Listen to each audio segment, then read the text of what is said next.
I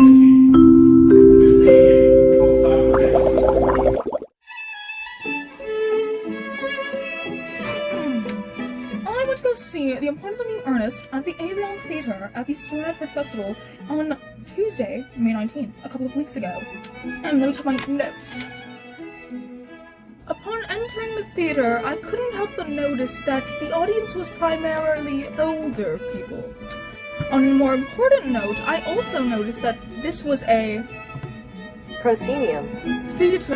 It is currently 12:20 a.m., the night before this is due, and I did not know we had to do a synopsis because I made this way beforehand, and I thought that the first rubric was enough, but I guess not because there's a video rubric that I didn't check until now. So here's the synopsis based on memory. So this is Algernon, this is Jack. They are both called Ernest in this play because they want to marry women that want to marry someone named Ernest. Okay, so this one lies about his identity so he can go to the country and so he can take care of his niece, Cecily. This guy likes Cecily. This is Algernon, but he pretends to be Ernest so that Cecily will like him. This is Jack. He pretends to be Ernest so that Gwendolyn will like him. Gwendolyn is the daughter of Miss Fairfax? Yeah, and then and Miss Fairfax is basically like this big scary woman that's like, no, this one can't marry my daughter. So now wacky hijinks ensues, and suddenly the lies are revealed, and then a bunch of plot twists happen. It turns out he's actually named Ernest. They're actually brothers. They both marry their cousins or something. I don't know. And then, now, in my opinion, the sets were beautiful.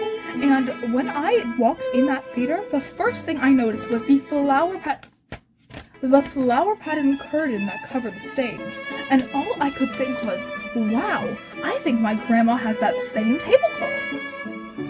But then something happened. Something that shocked me.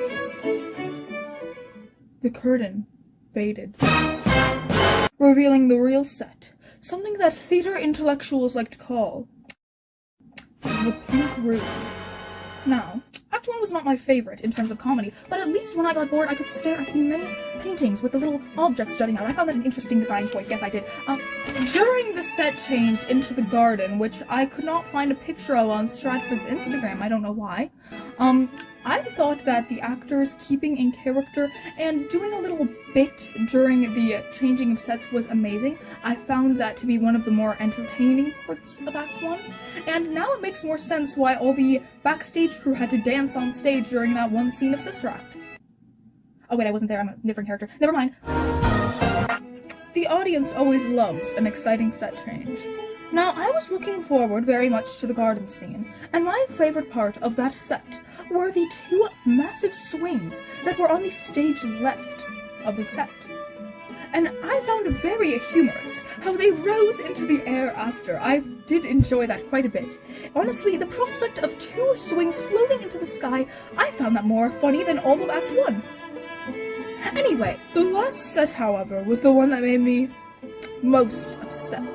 Not because it was bad. Honestly, I found the last set to be, like, it was okay. I mean, I didn't cut it out fully yet, but whatever. I think that there was a mistake when they were moving on the set, because there was a little sliver of the set that didn't quite flesh up to the curtain, so you could see the actors moving on stage before they got to the window. And while it's not really a big problem, I just think it would have been better if that didn't happen.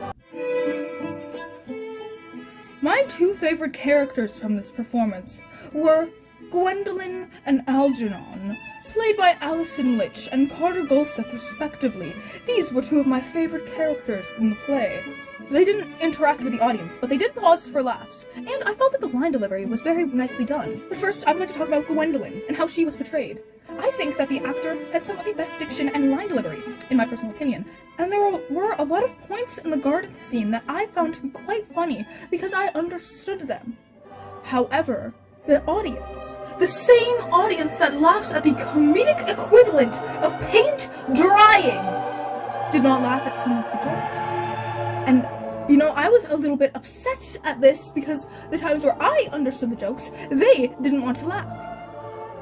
But I guess we can move on from that because that's not about the actor. I think the way that she talked and carried herself, it gave off like a holier-than-thou feeling, to put it in my own professional words. And at times, I found her similar to Lady Bracknell.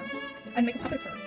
I think that shows the attention to detail and relationship in her character and how her actor portrayed her. I thought that was very nice. But overall, my favorite character was Algernon. I just think that the way that he was played, his accent, the way that he ate while he talked, everything was so inspirational about him. His fashion sense was so hideous, yet so beautiful, and his accent alone was enough to make me laugh as soon as he stepped onto the stage. The thing I remember least about the play was the sound. Now, I noticed something about myself. I noticed that I don't really pay attention to sound when it comes to performances, and maybe I should start doing that, because it's not really a good excuse. But the songs that I do remember playing fit the play extremely well. so well that I forgot that they were even playing music. There was one scene, however, that made me realize just how beautiful the costumes were, and that was the scene in the garden when Gwendolyn and Cicely were back to back, with Ernest and Algernon, respectively, on each side of the stage.